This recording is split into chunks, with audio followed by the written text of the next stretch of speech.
Hello everyone, Swadika. Welcome to the weekly Chicken Oracle. So this week, or past couple weeks, it's all been about this chicken. This is Yiki. And her name is an Aboriginal name that means metal that cuts. And metal in Chinese medicine means core values. It's your core values in your breath and kind of your renewal of your life.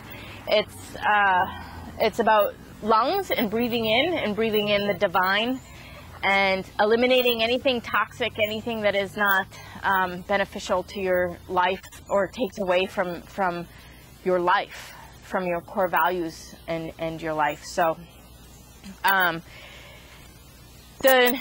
the name of this weekly show is Breathe Core Values.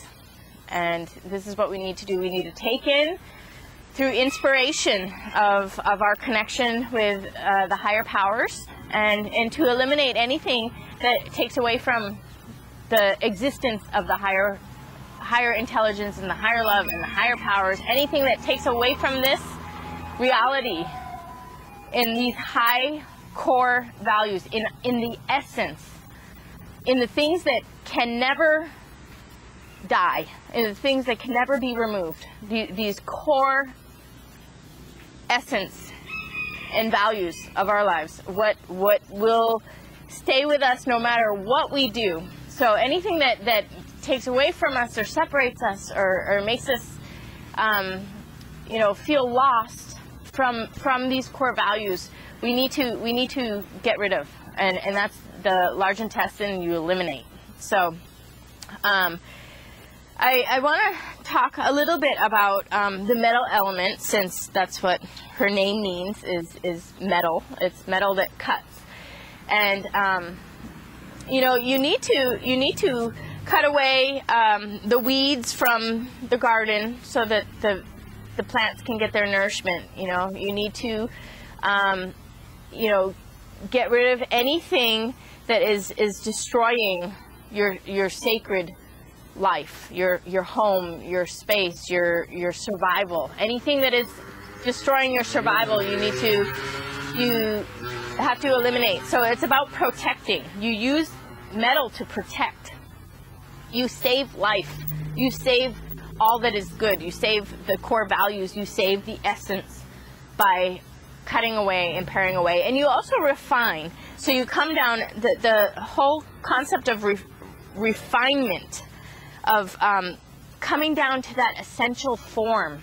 You use like a knife or metal to eliminate anything that is covering up this essential form. So you use it to eliminate, like when you sculpt something, you refine it by using the knife to pare away, to remove the excess. And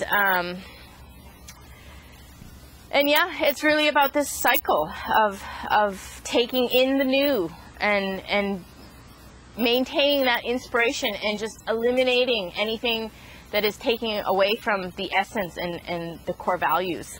And the toxicity you get rid of, anything that takes away from the highest order of being.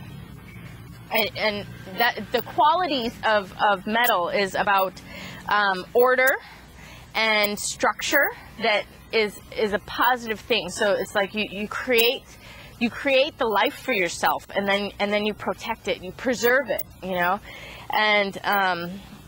and you maintain this order. You don't let conflict and chaos destroy your values. You keep your order and you keep your structure solid.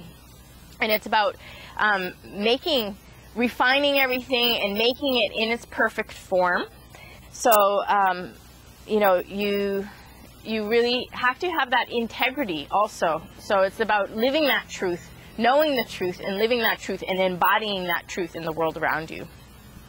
So the phase, there's a phase that is associated with metal, which is autumn, and it's about that decline and that that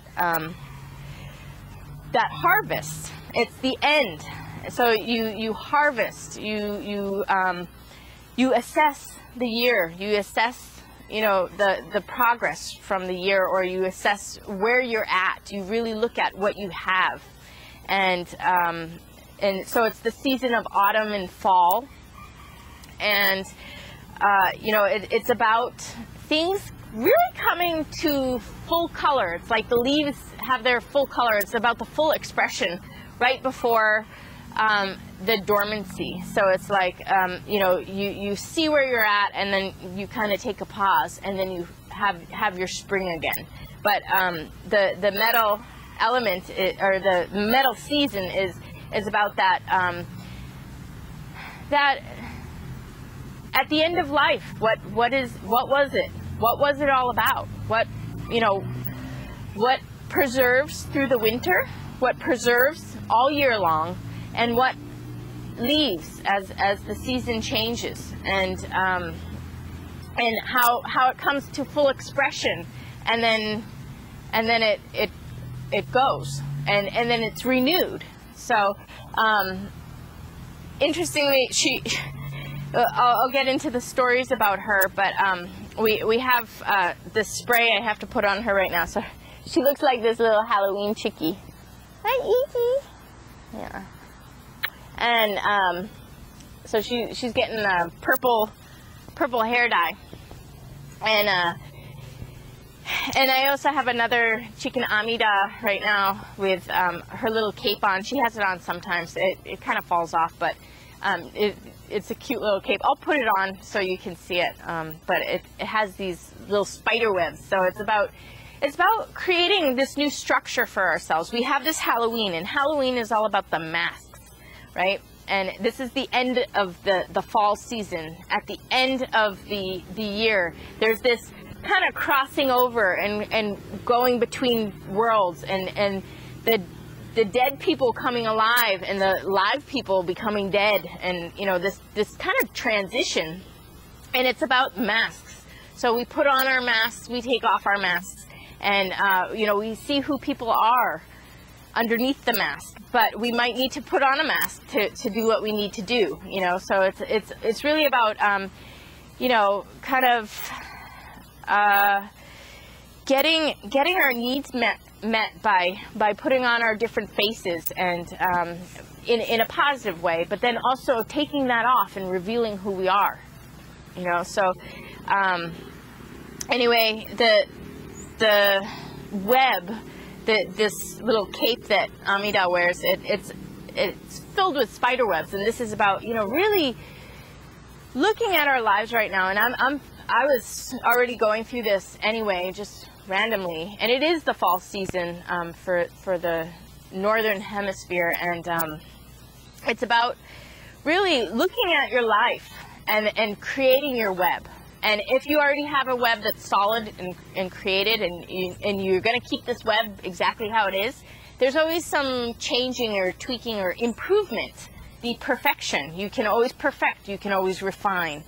So this is really about looking at the web that we're creating for ourselves, and making sure that this structure is good and solid and stable. And how do we protect this web? Where is our web located? What's surrounding our web? How do we make our web a solid thing that we can rely on and have solid and stable for ourselves, so that our core values, not only do we make our core values and maintain our external core values, but we also protect our core values, so that we can build upon them and make them stronger and make them better and continue on with a solid foundation. So even though we still eliminate and we have this transition, it's about finding that essence and keeping that essence core. So even if we have to remove things, it's okay, because the essence stays. It's all about finding that essence and making that essence solid, so that we can maintain that and build upon our essence, and build this life in terms of essence, and build this world in terms of essence. Because right now the values of the world are a little bit weird, you know, and, you know, one of the concepts of the metal element is gold and silver, you know, and then the conductor, it conducts that electricity from, you know, from heaven, or, you know, to light up technology is metal. And so, you know, it's about how do we,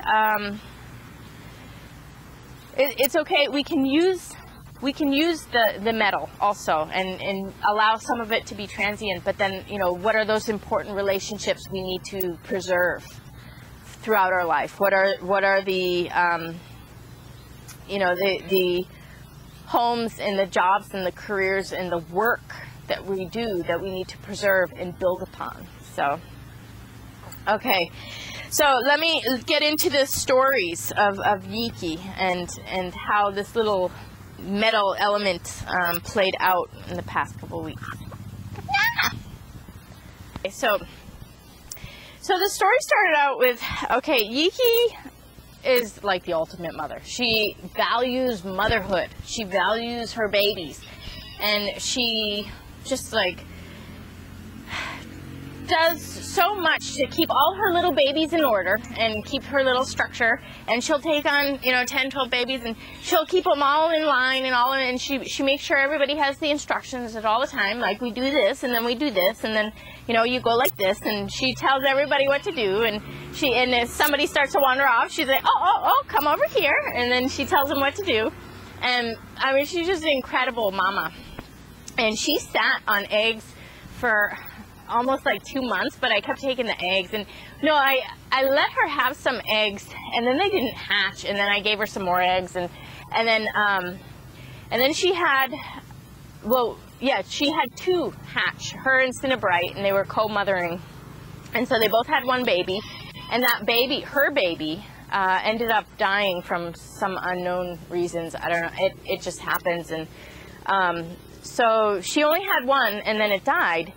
And so I felt really bad because she sat for, you know, 2 months, and then had the baby for a couple weeks, and then lost it. So I just was having this hatch, and so I gave her baby. I waited until they were a little bit bigger, because she was already like, okay, let's go out, let's go do everything, let's go eat this and go drink this, and, you know, she's getting into a routine with her baby. So I you know, these babies just hatched out, so I was like, I need to wait until they're old enough to keep up with her and follow her around and, you know, do all the things that she wants to do at this point, because she had already been sitting for so long. So I waited like, I don't know, maybe 3 or 4 days before I gave her these 2 babies. And then I gave her these 2 babies, and she was so excited. So she's telling them all the things that they're supposed to do and how to be a chicken, and this is what we do. And she was doing a great job, like she always does. But unfortunately, it was like so chaotic in there, and they were already like maybe 5 days into it and didn't know about the whole mother deal, you know. So they weren't really following her, or, you know, they were a little bit, but they were distracted by, I mean, there's so many big chickens in the coop, and they were afraid, and they didn't really want to leave the little area that I had, you know, where they sleep at night. So they weren't like brave enough to go out and follow her around and do everything that she wanted them to do. So that evening, I took them in, and I put them in a box in the house to get them food and water and make sure that they had everything, you know, they needed, because I didn't think that they were going out to get their food and water like they were supposed to, because you know, of all this chaos or whatever. And so this was bedtime, and Yiki got really depressed. She lost her 2 babies after that. She was so excited about them, and then it was heartbreaking to see the way she kind of crumbled. She went into this grief. Grief is the emotion of the metal element, and so she really went into this grieving. And she had been sitting in this spot for, you know, 2.5 months, and she decided she's gonna just leave, and she gave up. And it was heartbreaking to me, although I just did this, you know, temporarily just to get them food and water. And then I was also thinking I wanted to have her some alone time with the chickens separate, you know, with her baby, so that they can get this bond together, so that they can understand. She can teach them without the chickens around, and then, you know, when we put them all back in the coop, then, you know, they'll be more bonded to her, and, you know, be able to do everything she says, because they understand, okay, this is mom. So anyway, it was heartbreaking to see how she just like crumbled and fell and got depressed, and yeah, you felt bad, and I was so upset that you felt so bad, and I didn't mean to make her feel bad. It was just a temporary thing, and I wasn't taking her babies away, you know. So anyway, I brought her in the house with the babies, and she just started purring, and you probably can't do that on demand, but she does this purring like, you know, so she starts purring and purring, and she's so happy to be back with her babies, and the babies bonded with her, and then everything was great. So it was just, the whole concept was she lost her values, but really she didn't lose them. You know, it was just an illusion that was presented to her. So she thought that she lost these really important values in the external world, but it was just an illusion. And the whole thing was to get the bond, to make this bond stronger. So that was that message. And then it was you know, a little bit after that, and she wasn't leaving the chicken house because you know, she was keeping her babies inside, because, you know, she was sitting for so long, and then she just keeps them close to the, you know, the nest for a little bit. And she seriously went out maybe 5 minutes a day. That was it. And I went out to the market and came home just in time to see this 8-foot Komodo dragon. I did a little film of a baby, but this is just a baby that is okay. I don't have a problem with the baby in the yard. The baby comes around. But this was an adult 8-footer, and I don't know, it hasn't been back. It was 1 week ago, so maybe it's not coming back. But this 8-foot Komodo dragon came in and attacked her, and she was the only one attacked, and it happened the second I was walking in the yard, and I saw it from across the yard, and I went running, and I didn't know it was her. I just saw a chicken, and I went after the dragon first, and I was, you know, trying to get this dragon. It was in the chicken, it was in the outdoor pen area. And I didn't have a weapon. I had nothing. I was like throwing plastic water dishes. It was a joke, you know. I mean, I didn't know what to do. I didn't have anything. I was just trying to scare it or something, you know. And then I realized, because it was running back and forth as I was, you know, screaming and throwing things at it, and I realized it was Yiki. And I can't even tell you how my consciousness just like crumbled. I was not Yiki. How did this thing get Yiki? You know, and Yiki, I only have about 3 chickens left from my 4 years ago. I got some chickens, and I've had these 4. I've had a group, and a lot of them died when I got here. But she's one of the originals. So she's 4 years old, and she is just a sweetheart. She talks the most. She gets me to do everything because she talks all the time, and she's such a lover, and she's such a good mom. Her and Ostara were my 2 best mamas always, and you know, I love this chicken. She's just so alive and full of spirit, and the odds that she was out in those 5 minutes, I mean, to me, and I was going to just do the video on her, and, you know, it just struck me like, oh, I'm screwed. This is like bad, really, really bad, you know, and I'm just like devastated when I see this as Yiki. But I'm yelling at Yiki, and I'm trying to get rid of the dragon, and there was actually a hole. It went through the netting and left. And you know, I had been contemplating my life, and I've been going through a lot of like reflection. I really was in the metal element anyway, kind of experiencing this anyway, and just really reflecting on my life. And even though I have incredible integrity and internal values, it's unbelievable how what I do, I produce all this stuff and I work so hard and I create this structure, and it's destroyed.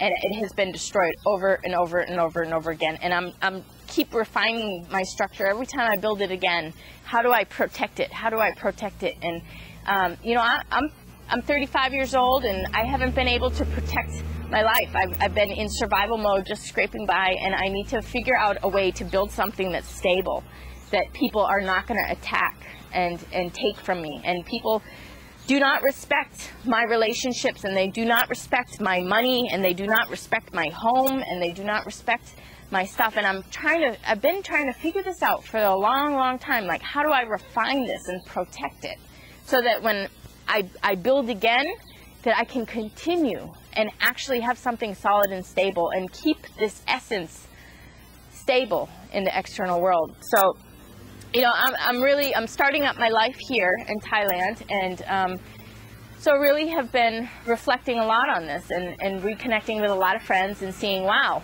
all these people are extremely successful, or wow, these really good people lost so much because of the same issues I'm going through, where people are not respecting their relationships and their, you know, the things that they are creating, and they're getting attacked and having their things taken from them.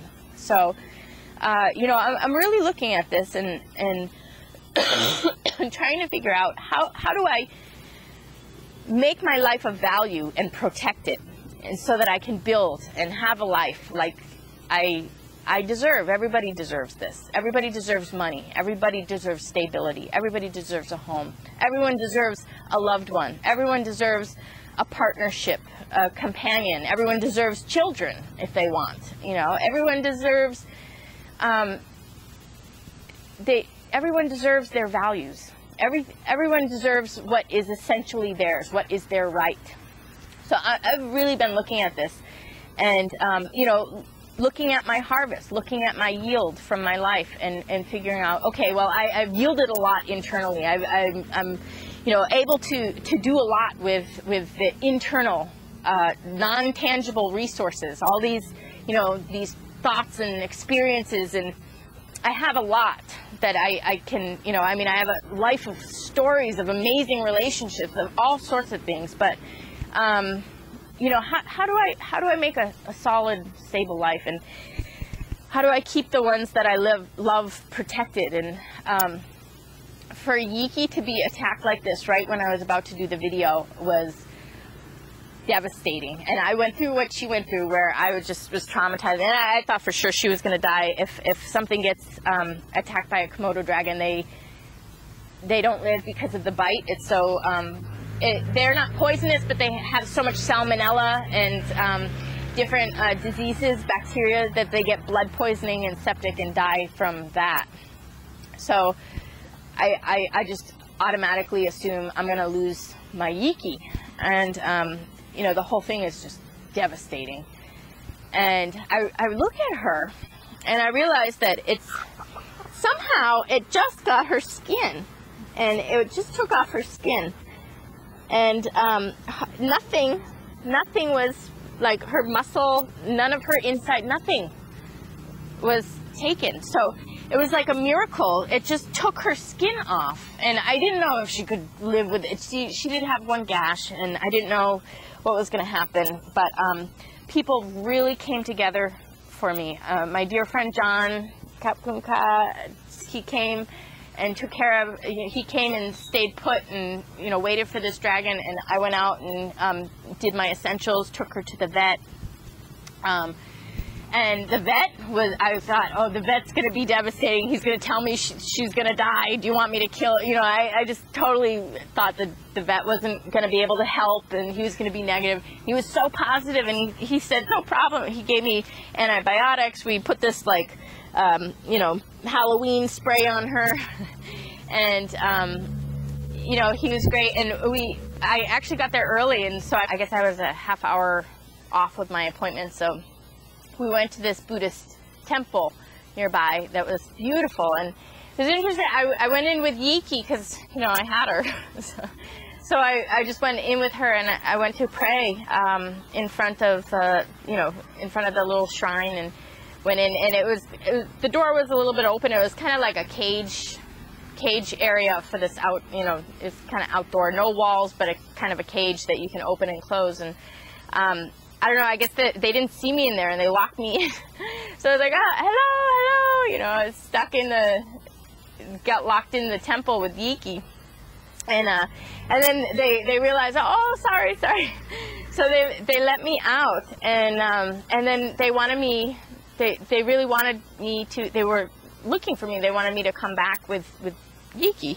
So I had to go to the vet, and then I said I'd come back later, and I went back again, and they wanted to see Yiki, and they did all these little prayers on her, and then they put her in a bucket and walked away. And I was like, wait, that's my chicken, you know. And it turns out, you know, what they thought that she was hurt, so they would take her in and take care of her, but they didn't understand that this is my valuable baby, and that no matter what, I need to stay with her. She's a part of me, and no matter what, I'm with her always. She's part of my core. She's part of my essence. She's part of my, you know, my life, my core values. So, and I find this a lot, that people want to take away your pain. They want to say, you know, whatever you're grieving, whatever your you know, pain is, they want to take it away by taking away your valuable thing that you're upset about. And it doesn't work, you know. And it was interesting that, you know, they kind of, I got stuck in there. So it was like it was interesting how because of that I got set up with them, and then you know,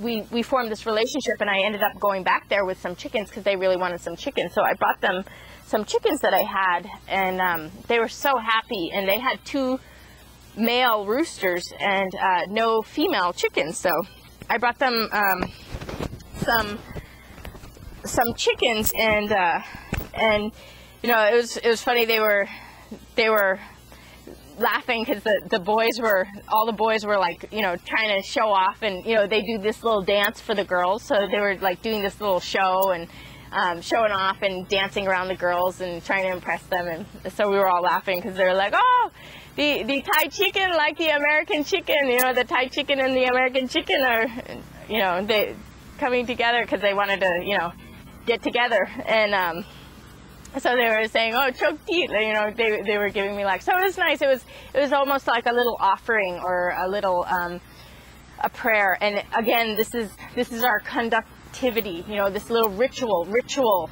and that's part of the metal element also. So it was nice. It almost bring it full circle, where you know, we did a little ritual with Yiki, and then I brought them, you know, chickens, and there was this like bonding that happened. And this temple is so beautiful. It was so cool to be there, and it was you know, wonderful to make this offering and see this relationship. So anyway, it actually all ended up being okay. And, you know, the skin, it was just the skin, but that can be renewed, and, you know, the vet said it was going to be fine. So anyway, I'm very happy to hear all that.